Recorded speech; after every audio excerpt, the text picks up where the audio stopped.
View 360 میں افغان طالبان اور امریکہ کے درمیان امن معاہدے کے بنیادی فریم ورک پر اتفاق، واشنگٹن اور کابل سے رد عمل۔ 35 روز کے شٹ ڈاؤن سے ٹرمپ انتظامیہ نے کیا کھویا کیا پایا، اور بدترین فضائی آلودگی سے متاثرہ شہروں میں پاکستان کے شہر سر فہرست کیوں؟ وائس آف امریکہ کے واشنگٹن اسٹوڈیو میں آپ سب کو خوش آمدید۔ ویو 360 کے ساتھ میں ہوں سارا زمان۔ افغانستان میں 17 سال سے جاری جنگ کے خاتمے کے لیے امریکہ اور طالبان کے درمیان امن معاہدے کے بنیادی فریم ورک پر اتفاق کے بعد کابل سے اب ملا جلا رد عمل سامنے آ رہا ہے۔ اس فریم ورک کے تحت امریکی فوج کے انخلاء کے بدلے میں طالبان افغانستان کو دہشت گردوں کی آماجگاہ بننے سے روکنے پر رضامند ہوں گے۔ یہ اہم پیش رفت امریکہ کے خصوصی مندوب سفیر زلمے خلیلزاد اور افغان طالبان کے نمائندوں کے درمیان قطر میں 6 روز تک جاری رہنے والے مذاکرات میں حاصل ہوئی۔ سابق افغان انٹیلیجنس چیف اور وزیر داخلہ امراللہ صالح نے اس فریم ورک کو افغان عوام کی توہین قرار دے کر مسترد کر دیا ہے۔ امراللہ صالح اس سال کے صدارتی انتخابات میں موجودہ صدر اشرف غنی کے ساتھی کے طور پہ حصہ لیں گے۔ صدر غنی کے مخالفین کا کہنا ہے کہ امن کا یہ موقع ضائع نہیں ہونا چاہیے اور ملک کے مستقبل سے متعلق فیصلوں میں قومی مفاد کو مد نظر رکھا جائے، نہ کہ صدر کا عہدہ یا صدر کے قریب رہنے کی کسی کی خواہش کو۔ اس وقت ہم چلیں گے ثاقب الاسلام کے پاس جو کیپٹل ہل پہ موجود ہے۔ ثاقب، بہت اہم پیش رفت ہے یہ واشنگٹن کے لحاظ سے بھی، یہاں پہ کیا رد عمل سامنے آ رہا ہے؟ جی سارا، جہاں پہ واشنگٹن میں تجزیہ کاروں کو یہی کہنا ہے کہ اس ممکنہ معاہدے کے باوجود افغانستان میں پائیدار امن کی راہ میں اب بھی کئی مشکلات حائل ہیں۔ ٹرمپ انتظامیہ کی یہی کوشش رہی ہے کہ طالبان کو افغان حکومت کے ساتھ مذاکرات کی میز پر لایا جائے، لیکن طالبان کی طرف سے اب تک اس بارے میں کوئی مثبت اشارے نہیں ملے ہیں۔ مزید دیکھتے ہیں اس رپورٹ میں کہ واشنگٹن اور افغانستان سے اس ممکنہ معاہدے کے بعد کیا رد عمل سامنے آ رہا ہے۔ اس ممکنہ امن معاہدے میں 14,000 امریکی فوجیوں کی افغانستان سے واپسی کے بدلے میں طالبان کی جانب سے تشدد کو ترک کرنے اور شدت پسند گروہوں کو محفوظ پناہ گاہیں نہ دینے کا عہد شامل ہوگا۔ ہماری ترجیح افغانستان میں جنگ ختم کرنا ہے اور یہ یقینی بنانا ہے کہ افغانستان پھر سے کبھی بھی دہشت گردی کا مرکز نہ بنے۔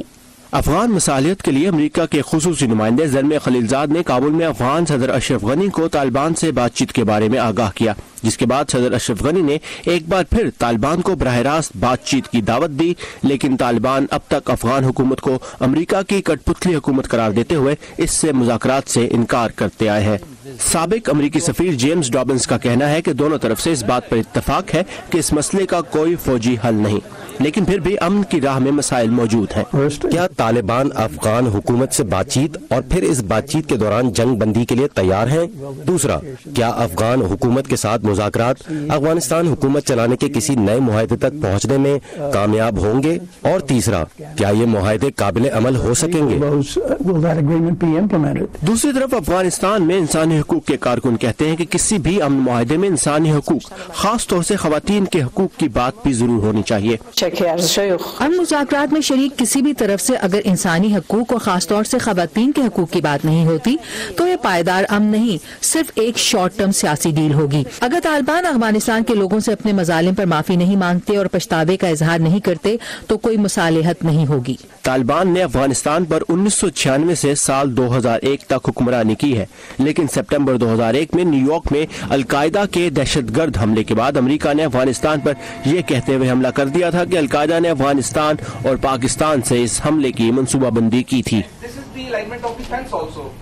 ثاقب، یہ بتائیے، امریکن سولجرز کے بارے میں تو بات ہو رہی ہے، نیٹو کے فوجی بھی تو افغانستان میں موجود ہیں، نیٹو کا کیا رد عمل سامنے آیا ہے؟ بالکل سارا، امریکہ کے 14,000 فوجیوں کے علاوہ 38 ممالک کے 8,000 فوجی نیٹو کی سربراہی میں اس وقت افغانستان میں ہیں۔ نیٹو کے سیکرٹری جنرل جینس اسٹولٹنبرگ نے کل پینٹاگون میں امریکی قائم مقام وزیر دفاع پیٹرک شنہان سے ملاقات کی، اور اس ملاقات کے دوران ان کا یہ کہنا تھا کہ نیٹو امریکہ کے ساتھ ہے اور وہ ضرورت سے زیادہ وہ بھی افغانستان میں نہیں رکیں گے، اور ان کا مقصد یہی ہے کہ افغانستان میں قیام امن کی راہ کو جو ہے اس کو مؤثر بنایا جائے اور بات چیت کے لیے سازگار ماحول فراہم کیا جائے، اور افغان فوجیوں کو اتنی قوت دی جائے کہ وہ اپنی سیکیورٹی اور استحکام کو خود سنبھال سکیں۔ اس کے علاوہ جب پیٹرک شنہان سے یہ پوچھا گیا کہ اس ممکنہ معاہدے کے بعد کیا انہیں اب تک امریکی اعلیٰ حکام کی طرف سے انخلاء کے، امریکی فوجیوں کے انخلاء کے کوئی احکامات ملے ہیں، تو پیٹرک شنہان کا یہ کہنا تھا کہ اب تک امریکہ کی طرف سے انخلاء کا کوئی حکم سامنے نہیں آیا ہے۔ یعنی وائٹ ہاؤس نے اب تک پینٹاگون سے نہیں کہا کہ وہ فوجی واپس بلانا شروع کر دے۔ ثاقب الاسلام ہمارے ساتھ تھے کیپٹل ہل سے، thank you very much Saqib.